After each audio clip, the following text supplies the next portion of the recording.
નમસ્કાર મિત્રો દેશ અને દુનિયાના સુપરફાસ્ટ સમાચારમાં તમારું સ્વાગત છે। પુતિન આ મહિને ભારતની મુલાકાતે આવશે। અમેરિકા અને ભારત વચ્ચેના ટેરિફ વિવાદ વચ્ચે રશિયન રાષ્ટ્રપતિ પુતિન ભારતની મુલાકાત લઈ શકે છે। એવું કહેવામાં આવી રહ્યું છે કે પુતિન ઓગસ્ટ મહિનાના અંતમાં ભારતની મુલાકાત લઈ શકે છે।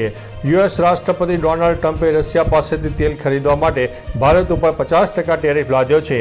તેમાંથી 25% ટેરિફ ગઈકાલથી અમલમાં આવી ગયો છે, જ્યારે વધારાનો 25% ટેરિફ 27 ઓગસ્ટથી અમલમાં આવશે। મિત્રો, અન્ય મહત્વના સમાચારની વાત કરીએ તો જંગલની 350 હેક્ટર જમીનમાં દબાણ ટ્રેક્ટર ફેરવી દેવામાં આવ્યા છે। કચ્છના અબડાસામાં જંગલ વિભાગની જમીન ઉપર ખેડૂતે થોડું ઘણું નહીં પણ 350 હેક્ટર જમીનનું દબાણ કર્યું હતું। દબાણ દૂર કરવા માટે પોલીસ કાફલો ગટકી દેવામાં આવ્યો હતો। સમગ્ર દબાણ દૂર કરવા માટે જેસીબી અને ટ્રેક્ટરનો સહારો લેવો પડ્યો હતો। ખેડૂતો જંગલની જમીન ઉપર વાવેતર કર્યું હતું, જેને દૂર કરવા સમગ્ર ઊભા પાક ઉપર ટ્રેક્ટર ફેરવી દેવામાં આવ્યા હતા અને તેનો વિડીયો પણ વાયરલ થયો છે। મિત્રો, અન્ય મહત્વના સમાચારની વાત કરીએ તો વનતારામાંથી માધુરીને પાછી મોકલાશે। કોલ્હાપુરના નંદની મઠની માધુરી નામની હાથણીને કોર્ટના આદેશ બાદ ગુજરાત વનતારામાં મોકલવામાં આવતા વિવાદ સર્જાયો હતો, જે બાદ સીએમ દેવેન્દ્ર ફડણવીસે ઉચ્ચ સ્તરીય બેઠક યોજી હતી, જેમાં વનતારાના અધિકારીઓ સાથે હાથણીને પરત મોકલવા મુદ્દે ઊંડી ચર્ચા થઈ। વનતારાએ હાથણીને પરત મોકલવા મુદ્દે સહમતિ દર્શાવી અને જણાવ્યું કે તેઓ ફક્ત કોર્ટના આદેશનું પાલન કરી રહ્યા છે। માધુરીનો કબજો લઈ લેવાનો તેમનો કોઈ ઈરાદો ન હતો। મિત્રો, અન્ય મહત્વના સમાચારની વાત કરીએ તો નાસા ચંદ્ર ઉપર આ શું બનાવી રહ્યું છે? નાસા ચંદ્ર ઉપર 100 કિલોવોટ ક્ષમતા ધરાવતું પરમાણુ રિએક્ટર બનાવવાની તૈયારીમાં છે, જે ભવિષ્યમાં વીજળી પૂરું પાડશે। રશિયા અને ચીન સામે દબદબો રાખવા માટે આ સ્ટ્રેટેજિસ્ટ પગલું છે। 2022માં નાસાએ 3 ખાનગી કંપનીઓને ડિઝાઇન માટે $5 મિલિયન આપ્યા હતા। આ પ્રોજેક્ટનો ખર્ચ અબજોમાં પહોંચી શકે છે। આર્ટેમિસ મિશન હેઠળ રિએક્ટર વિકસાવવામાં આવશે, જેના ખર્ચનો અંદાજિત 8,200 અબજ થઈ શકે છે। મિત્રો, અન્ય મહત્વના સમાચારની વાત કરીએ તો ટ્રમ્પની ધમકીઓ વચ્ચે પીએમનો મોટો નિર્ણય। અમેરિકાના રાષ્ટ્રપતિ ટ્રમ્પની ટેરિફ ધમકીઓ વચ્ચે પીએમ મોદીએ ચીન જવાનો નિર્ણય કર્યો છે। ગલવાન અથડામણ બાદ તેમણે પહેલી મુલાકાત છે। તેઓ SCO મીટિંગ સમિટમાં હાજરી આપવા માટે ચીન જશે। ખાસ કે પીએમ મોદી 11 વર્ષમાં 5 વખત ચીનની મુલાકાતે ગયા છે। આગામી 31 ઓગસ્ટે અને 1 સપ્ટેમ્બરે મોદી જાપાન અને ચીનની મુલાકાતે જનાર છે। મિત્રો, અન્ય મહત્વના સમાચારની વાત કરીએ તો ખાડીપુરની સમસ્યા નિવારવા માટે તંત્ર એક્શનમાં। સુરતમાં ખાડીપુરના સંકટને લઈને તંત્ર હવે એક્શન મોડમાં આવી ગઈ છે।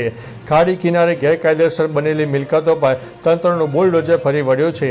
શહેરના વિવિધ વિસ્તારમાં આવેલા અનઅધિકૃત ઘરો અને કોમર્શિયલ બિલ્ડિંગ તોડવાની કાર્યવાહી હાથ ધરાઈ છે। લોકોની સલામતી અને પર્યાવરણ સુરક્ષા માટે તંત્ર કડક પગલાં લઈ રહ્યું છે। હાલ આ અભિયાન અંતર્ગત અનેક બિલ્ડિંગો સામે કાર્યવાહી ચાલુ છે। મિત્રો, અન્ય મહત્વના સમાચારની વાત કરીએ તો ગુજરાતની આ મહિલા બની છે દેશની સૌથી અમીર ખેડૂત। સંપત્તિ 100 કરોડ રૂપિયા છે। ગુજરાતના રાજકોટના નીતુબેન પટેલે જૈવિક ખેતી દ્વારા અસાધારણ સફળતા હાંસલ કરી છે। તેઓ 100 કરોડની સંપત્તિ સાથે ભારતની સૌથી અમીર મહિલા ખેડૂત બન્યા છે। નીતુબેન સજીવન લાઈફ પ્રાઇવેટ લિમિટેડ નામના સંગઠનના સ્થાપક છે, જે કુદરતી ખેતી અને ગ્રામીણ વિકાસને પ્રોત્સાહન આપે છે। તેમણે અમૃત ખેતી અને મેજિકલ માટી જેવી નવીન પદ્ધતિઓ અપનાવીને ખેતીના ક્ષેત્રમાં ક્રાંતિ સર્જી છે।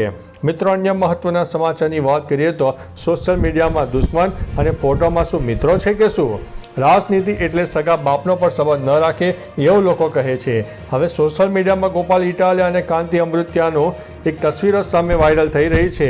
બંને નેતાઓ સચિવાલયમાં મળ્યા હતા, એકબીજાની મજા લીધી હતી। અમૃતાએ કહ્યું, તમે 30 વર્ષથી છીએ પણ હજી લાફાવાળી કરી નથી। તમે એક સીટ જીત્યા તો લાફાવાળી ચાલુ કરી। જોકે તસવીર વાયરલ થયા બાદ લોકોએ બંનેને ટ્રોલ પણ કરી રહ્યા છે।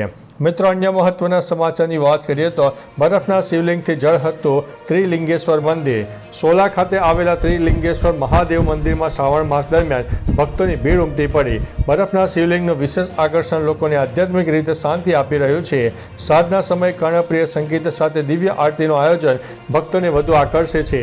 AMTS દ્વારા આયોજિત શ્રાવણ પ્રવાસથી પણ હજારો ભક્તો દર્શન માટે આવી રહ્યા છે। મંદિર પરિસરમાં શાંતિ અને ભક્તિમય વાતાવરણ છવાયું છે। મિત્રો, અન્ય મહત્વના સમાચારની વાત કરીએ તો ભાવનગર અયોધ્યા વચ્ચે દોડશે ટ્રેન. મુસાફરોની માંગને ધ્યાનમાં રાખીને રેલવે વહીવટીતંત્રે 11 ઓગસ્ટ 2025થી ભાવનગર ટર્મિનસ અને અયોધ્યા કેન્ટ વચ્ચે સામૂહિક એક્સપ્રેસ ટ્રેન શરૂ કરવાની જાહેરાત કરી છે.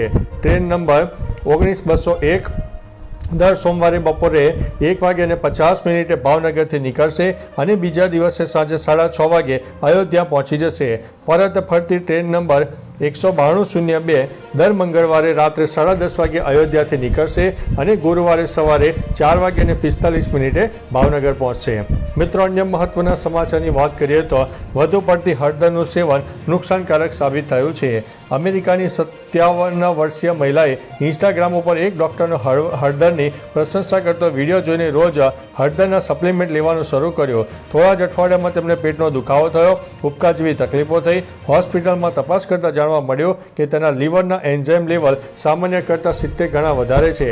ડૉક્ટરે ચેતવણી આપી છે કે જો તે હજી હળદર ખાવાનું બંધ નહીં કરે તો તેને લીવર ટ્રાન્સપ્લાન્ટ કરાવવું પડશે. મિત્રો, અન્ય મહત્વના સમાચારની વાત કરીએ તો રાજકોટમાં સામાન્ય બાબતમાં મારામારી જોવા મળી. રાજકોટના માવડી ફાયર સ્ટેશન નજીક 2 વાહનોની સામાન્ય અથડામણ બાદ મામલો ઉગ્ર બનીને મારામારી સુધી પહોંચ્યો. ઘટનાનો વિડીયો સોશિયલ મીડિયામાં વાયરલ થયો. વિડીયોમાં લોકો હાથાપાઈ કરતા નજરે પડે છે. પોલીસ દ્વારા કોઈ સત્તાવાર ફરિયાદ નોંધાઈ છે કે કેમ તે હજુ સુધી કોઈ સ્પષ્ટ માહિતી મળી નથી. ઘટનાના પગલે લોકોમાં આક્રોશ છે અને કડક કાર્યવાહી કરવાની અપેક્ષા રાખી રહ્યા છે. મિત્રો, અન્ય મહત્વના સમાચારની વાત કરીએ તો તરણેતરના મેળાને લઈને આવ્યા છે સમાચાર. આખા વિશ્વમાં તરણેતરનો મેળો ફેમસ છે. મેળા પહેલાં લોકો તેની આતુરતાથી રાહ જોતા હોય છે, ત્યારે હવે તરણેતરના મેળાને લઈને સારા સમાચાર સામે આવ્યા છે.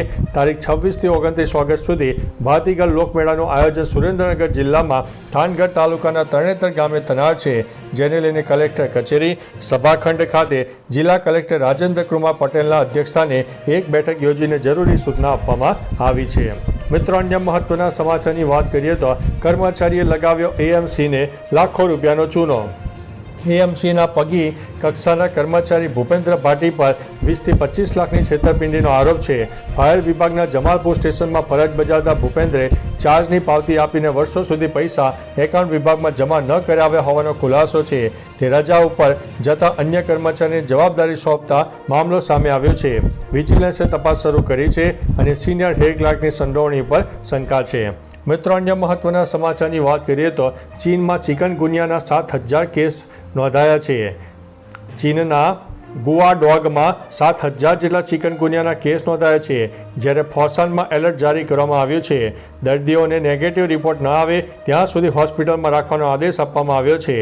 આ વાયરસ એડિસ મચ્છર કરડવાથી ફેલાય છે.